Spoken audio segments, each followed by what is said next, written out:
길이 많이 미끄러운데 조심하시기 바랍니다. 오늘 사무엘상 4장 함께 받으시겠습니다. 표면적으로 보면은 별로 즐겁지 않은 내용입니다. 사무엘상 4장은 처음부터 끝까지 죽는 내용입니다. 2절에 보면은 4,000명이 전쟁으로 죽습니다. 비참하겠죠. 또 10절에 보면은 3만 명이 죽습니다. 그리고 홈리와 비느하스 그 아들 둘이 함께 죽습니다. 18절에 보면은 엘리 제사장이 죽습니다. 그리고 20절에는 그의 며느리가 아기를 낳으면서 죽습니다. 5번에 걸쳐서 죽는 내용이 나오는데 이 죽음의 공통점은 다 굉장히 비참하고 스스로 자초한 죽음이고 그리고 굴욕적이고 불명예스러운 죽음입니다. 물론 죽음은 영원 세계로 들어가는 문입니다. 한번 죽는 것은 사람에게 정하신 것이고 그래서 누구도 이 죽음을 피할 수 없습니다. 근데 진짜 중요한 것은 어떻게 죽느냐가 중요합니다. 왜냐하면 어떻게 죽느냐는 내가 평생 어떻게 살았느냐의 전체적인 그리고 최종적인 평가이며 결론이 될 수 있기 때문에 그렇습니다. 예수님의 죽음은 모든 사람의 구원의 근거가 되었고 그 죽음이 하나님께 영광이 되었습니다. 예수님의 죽음의 능력과 효력은 지금도 살아서 역사하며 우리가 그 죽음의 혜택을 지금 누리고 있지 않습니까? 그렇다면은 저와 여러분의 죽음도 하나님께서 기 받으시는 죽음, 가능하면 많은 사람을 살려내는 죽음, 그리고 후회 없이 감사함으로 받을 수 있는 죽음이 되기를 원합니다.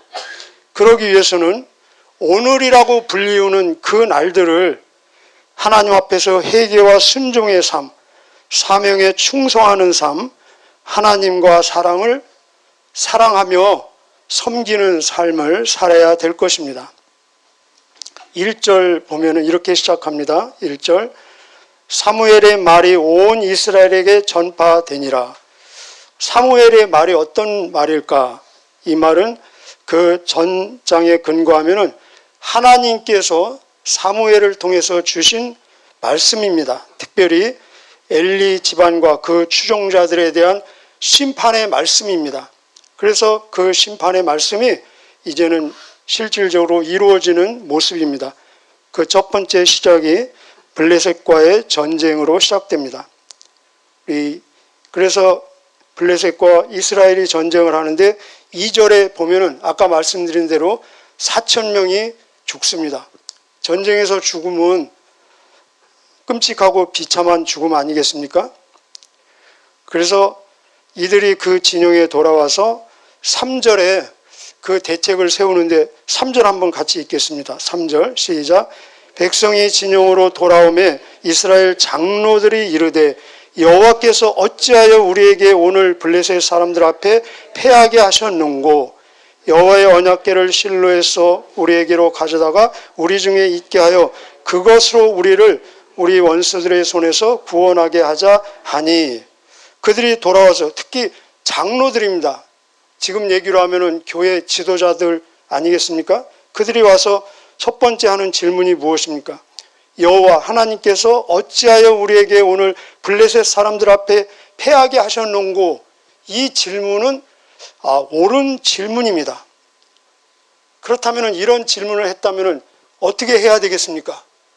하나님께 막 울부짖으며 기도해야 되지 않겠습니까? 하나님 어찌해서 우리가 패하게 되었고 어떻게 하면 승리할 수 있겠습니까? 우리 얘기로 하면은 회개하며 간절히 부르짖고 하나님 앞에 무릎 꿇어야 되는데 마치 여호수아 7장에 보면은 아이성에 패하고 돌아와서 여호수아가 했던 그 장면 기억나십니까? 그렇게 해야 됐죠.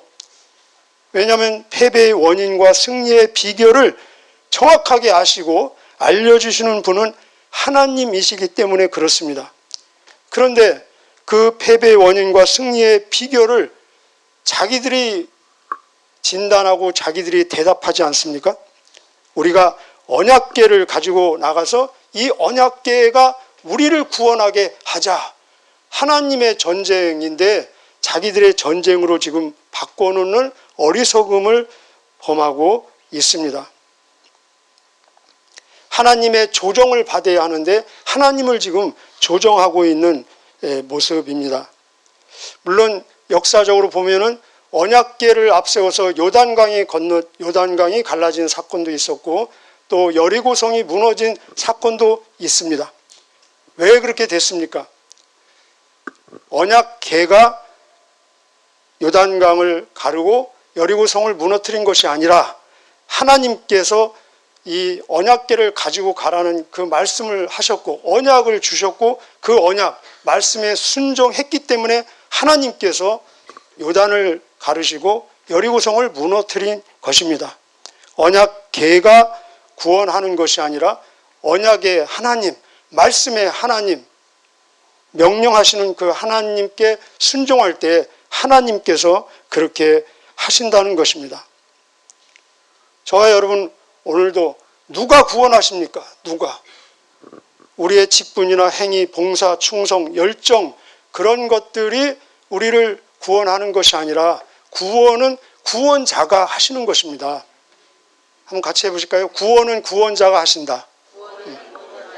하나님이 구원하시고 예수님이 구원하십니다. 그 구원에 대한 감사의 반응으로 우리가 충성하고 봉사하고 헌신하는 것입니다. 그래서 이들이 이 착각과 또 오판에 의한 그 결과는 무엇입니까? 10절에 가니까 자그마치 3만 명이 죽는 모습을 볼 수 있습니다. 10절 한번 읽어보겠습니다. 10절 시작.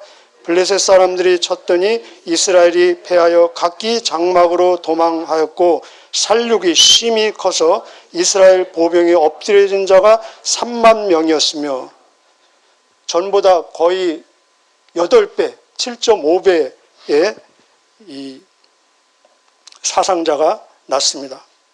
11절에 하나님의 궤는 빼앗겼고 엘리의 두 아들 홈니와 비느하스는 죽임을 당하였더라.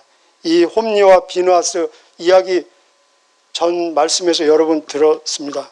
다시 거론하지 않겠습니다. 이미 2장에서 하나님께서 이들을 죽이겠다고 뜻하셨다. 작정을 하셨습니다. 그러니까 하나님이 베르시고 그 모든 환경을 만드신 것입니다. 그래서 이 홈니와 비느하스 그들이 한날에 죽을 것이다.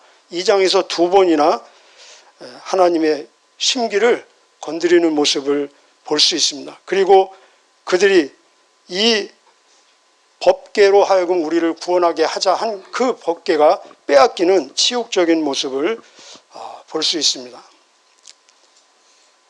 다음 장으로 넘어가 보실까요? 그래서 이 충격적인 소식을 듣고 그 다음에는 누가 죽습니까? 엘리 제사장이 죽는 모습입니다. 18절 읽겠습니다. 18절 시작.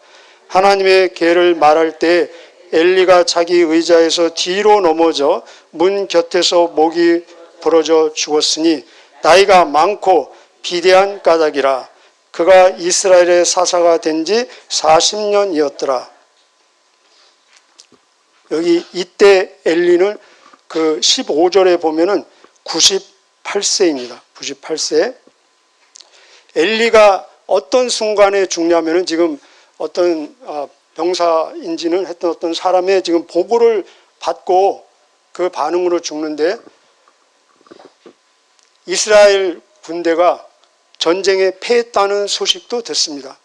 그때도 죽지 않고 심지어 자기 두 아들 홈니와 비느하스가 죽었다는 그 소식에도 아직까지도 죽지 않고 있었는데 이 하나님의 궤를 빼앗겼다는 그 보고를 받자마자 뒤로 넘어지면서 목이 부러져 죽는 모습입니다. 이 엘리는 그래도 적어도 40년을 제사장 노릇을 했습니다. 관록이 있지 않겠습니까? 감이 있지 않겠습니까? 이미 이 엘리는 하나님의 법궤를 가지고 나가는 순간부터 벌벌 떨고 있는 모습을 볼 수 있습니다. 그래서 13절에 보면은 그런 내용이 나옵니다. 13절에 그가 이를 때 엘리가 길 옆 자기 의자에 앉아 기다리며 쭉 기다리며 그의 마음이 하나님의 계로 말미암아 떨릴 즈음에 계속해서 떨고 있었다는 것입니다. 그래서 그는 이 감으로 이러면 안 되는데를 알고 있었다는 것입니다. 하나님의 허락 없이, 하나님의 명령 없이 하나님의 언약의 계를 가지고 나가면은 안 되는데, 그것도 이 불량 아들 홈리와 비느하스가 이 거룩한 하나님의 법궤를 가지고 나가면 절대로 안 되는데, 그걸 알고 있음에도 불구하고 말리지 못하면서, 그래서 지금 그냥 떨고만 있는 상태, 알고 있으면서도 그래도 한편으로 그래도 설마 하다가 법궤를 빼앗겠다는 그 소식을 듣자마자 지금 그 떨림이 완전히 포화 상태가 되어서 지금 꼬꾸라져 죽는 모습을 볼 수 있습니다. 그는 이미 자기 제사장으로서 이 하나님의 법궤에 대한 자기의 그 막중한 책임감, 부담감을 가지고 있었다는 것입니다. 불안감에 떨면서도 아까 말씀드린 대로 한편으로 설마 하면서 그 영적으로 우둔함 그리고 무력감이 그를 붙잡고 있었다는 것입니다. 엘리에 대한 소개가 여러 번 나올 때마다 반복되는 것이 나이가 많고 잘 시력이 안 좋아서 잘 보지 못하고 그리고 몸이 비대해졌다. 그건 영적인 의미로서 계속해서 말하고 있다는 것을 우리는 들었습니다. 재성을 가지고 있는 우리에게 주는 경고가 무엇입니까?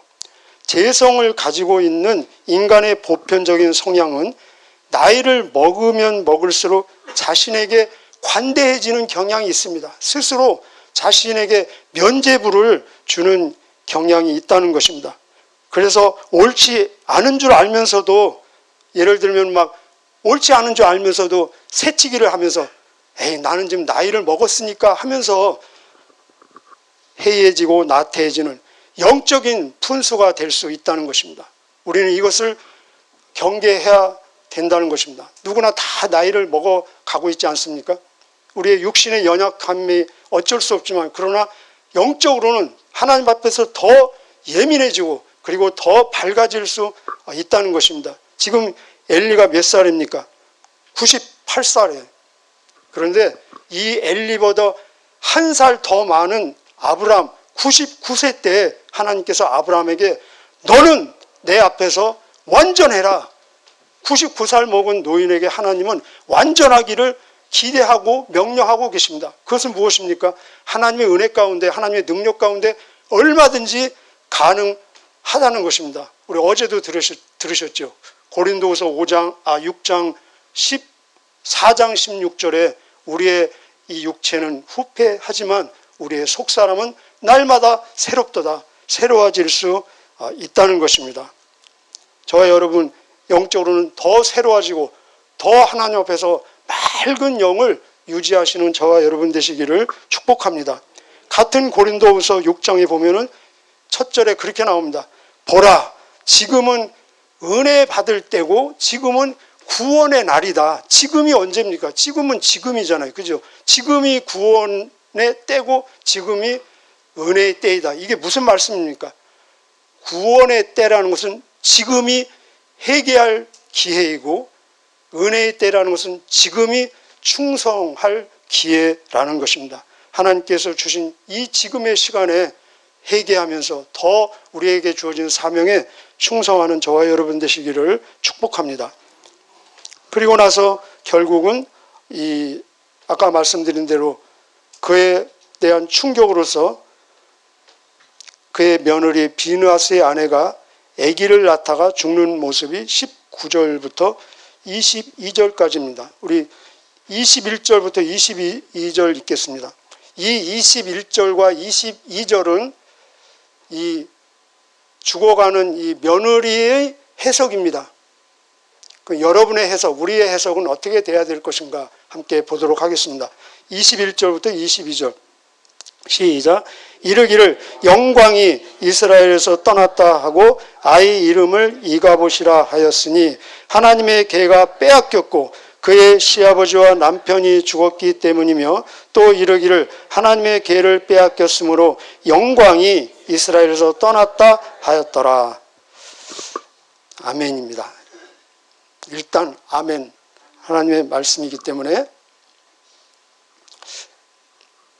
바로 이 죽어가는, 지금 이 여자가 얼마나 경황이 없겠습니까? 그래서 다른 이 돕는 여자들이 그 위에 보면은 막 격려하는데도 전혀 개의치 않고 반응이 없는 모습, 그리고 자기가 죽어가면서 아기를 낳고 그가 자기에게 주어진 상황에 대한 해석을 지금 이렇게 하고 있습니다. 물론 이 상황은 엘리 가문, 엘리 가족에게는 비참하고 그리고 심판임에는 틀림이 없습니다.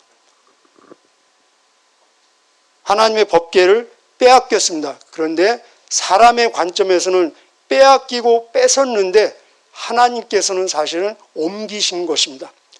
그 증거가 나중에 이제 5장을 보면은 이 하나님의 법궤가 블레셋에 가서 엄청난 역사를 이루며 그 우상 그리고 많은 사람들을 징계하며 또 심판하는 모습을 볼 수 있습니다. 그래서 하나님께서는 옮기셨다는 것입니다.